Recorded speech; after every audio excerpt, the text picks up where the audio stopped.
Hi guys! Welcome back to another chapter of Unfolding Kate. If you're new here, I'm Kate and this is a safe space where we talk about healing, growth, faith, and the lessons life teaches us, one chapter at a time.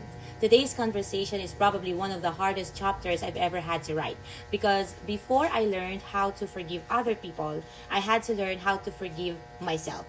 And honestly, that was harder. For the longest time, akala ko ang pinakamahirap patawarin ay yung taong nakasakit sa akin. Pero habang tumatagal, na-realize ko, hindi pala. Hindi guys. Ang pinakamahirap patawarin ay yung sarili natin. Yung sarili mong alam mong nagkamali ka rin. Yung sarili mong alam mong may mga pagkakataong naging marupok ka. Yung sarili mong alam mong may mga desisyon kang ginawa na kung pwede lang balikan, hindi mo na sana uulitin. And maybe some of you know exactly what I mean. So, there was a season in my life na araw-araw kong tinatanong ang sarili ko, bakit ko ginawa yon? Bakit hindi ako umalis agad? Bakit hinayaan kong umabot sa ganito? I kept replaying everything in my head, as if punishing myself would somehow change the past. But it never did. Then one day habang nagdarasal ako, parang may isang realization na dahan-dahang pumasok sa puso ko. God wasn't asking me to stay in my guilt. He was asking me to surrender it. Because guilt and repentance are not the same. Repentance brings you closer to God. Guilt keeps you hiding from Him. And I realized, ang tagal kong pinaparusahan ang sarili ko. Samantalang matagal na pala akong inaanyayahan ni Lord na lumapit sa Kanya. Isa sa pinakamalaking natutunan ko this year is that accepting your mistakes doesn't make you weak. Yes, kumbaga magtitake ka ng accountability sa mali mo, hindi naman ibig sabihin nun mahina ka na. It makes you honest. And healing always begins with honesty. Hindi mo kailangan magpanggap na wala kang pagkakamali. Napaka-imposible nun. Alam mo yon? Hindi mo rin kailangan ikwento sa buong mundo ang lahat. But you do have to admit it to yourself because you cannot heal from something you keep pretending doesn't exist. Ang dali lang nun guys. Tatanggapin mo lang sa sarili mo, hihimayin mo kung saan ka nagkulang, sumobra, at nagkamali. Ia-identify mo lang siya isa-isa. I also realized something na self-forgiveness isn't saying wala akong kasalanan. No, it's saying nagkamali ako, nasaktan ako, may mga taong nasaktan din dahil sa mga naging choices ko, sa mga lumabas sa bibig ko, sa mga naging actions ko. Pero ayokong habang buhay doon na lang ako mananatili. That's the difference. Okay?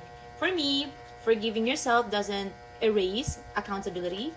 It actually starts with accountability. Tulad ng sinabi ko kanina, di ba?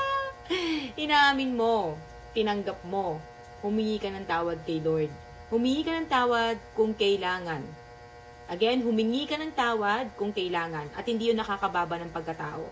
Tinanggap mo ang consequences and after that, you allow yourself to begin again because that's exactly what grace is. At saka guys, hindi niyo maloloko si Lord. Siya na yan, nulolokohin niyo pa oh. Alam niya kung anong nasa isip at puso natin. Alam mo, may mga tao kasi na sobrang bait sa ibang tao. Pero sobrang cruel sa sarili nila. Kapag ibang tao ang nagkamali, sinasabi natin, okay lang, tao lang tayo. Pero kapag tayo ang nagkamali, para bang gusto nating parusahan ang sarili natin habang buhay? At para bang hirap na hirap tayong tanggapin sa sarili natin na nagkamali tayo? Why? Why do we give grace to everyone else except ourselves? Diba? Yun yung tanong eh. One thing I learned from my relationship with God is that His grace isn't earned. It's received. Hindi dahil deserve natin, kundi dahil mahal niya tayo. Yun yung totoo. At kung kaya niya akong patawarin, sino ba ako para sabihin sa sarili ko na hindi ako karapat-dapat magsimula ulit? Diba? That question changed me. Please, don't get me wrong. Forgiving yourself doesn't mean forgetting what happened. Hindi ibig sabihin nun, wala ka nang natututunan. Actually, mas lalo kang magiging maingat. Mas lalo kang magiging humble. Mas lalo mong iingatan ang puso mo.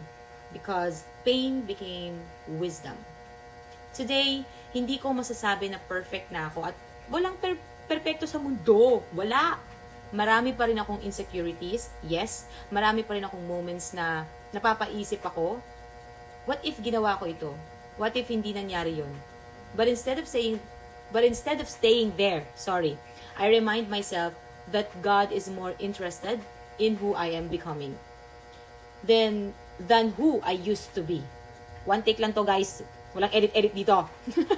And that gives me hope. Maybe you're watching this today and you're carrying something heavy. Maybe it's guilt, it's regret, it's shame. Whatever it is, I hope you remember this. You are allowed to grow from your mistakes. You are allowed to become a better person. And you are allowed to begin again. Not because your mistakes didn't matter, but because God's grace is bigger than your worst day. And maybe before you pray for another chance, pray for a heart that's willing to forgive itself. Because sometimes the person standing between you and your healing isn't someone else.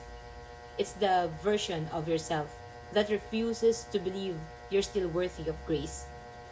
So, yon, if you're watching this today, I hope this chapter reminds you you are not defined by your worst mistake. You are defined by what you choose to become after. Okay?